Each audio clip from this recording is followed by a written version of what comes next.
So as guitar players, we love to play with pedals, right? We have all sorts of delay pedals and volume pedals, and we buy new pedals, and it's all in the name of getting a better tone and getting a different tone.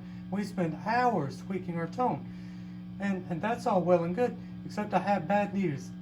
Our audience, if we make this one mistake that I'm going to be talking about when we play live, it doesn't matter how many hours we spend tweaking our pedals, our audience will never hear the tone that we want them to hear.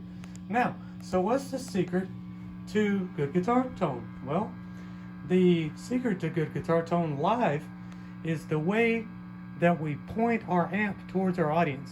Most of the time, and I've done this for years without really thinking about the audiences, is I would point my amp, it would be on the stage, and it would be right where it is now, facing directly at the audience.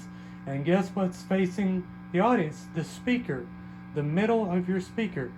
And if you walk around in your audience, next time you're at a show, if you walk around in the audience, you'll actually hear the guitar tone change.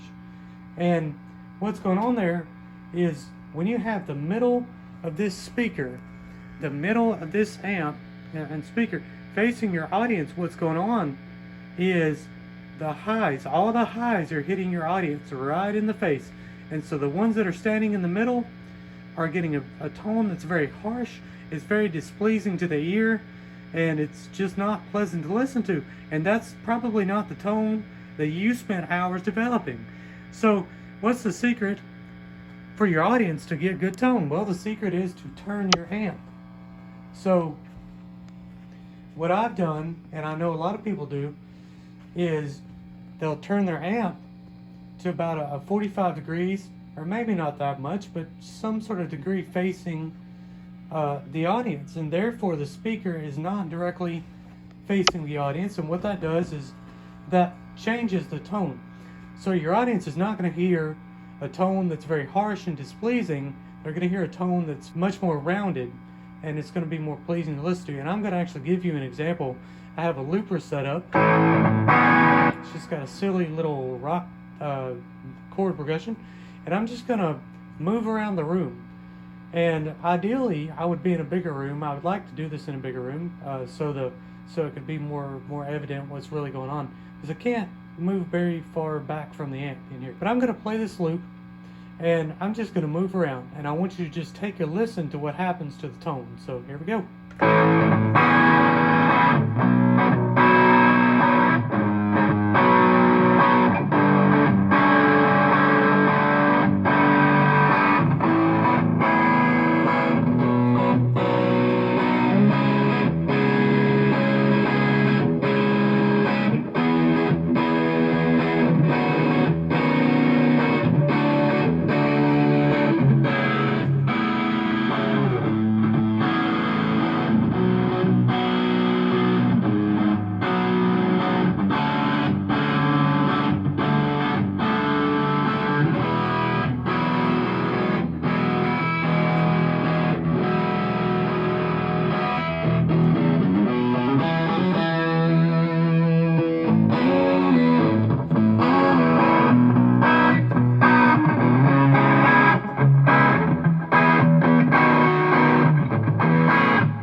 Okay, I'm going to stop it right there. Hopefully you got an idea of what I'm trying to talk about here. Now, again, I am using just the built-in microphones in the iPhone.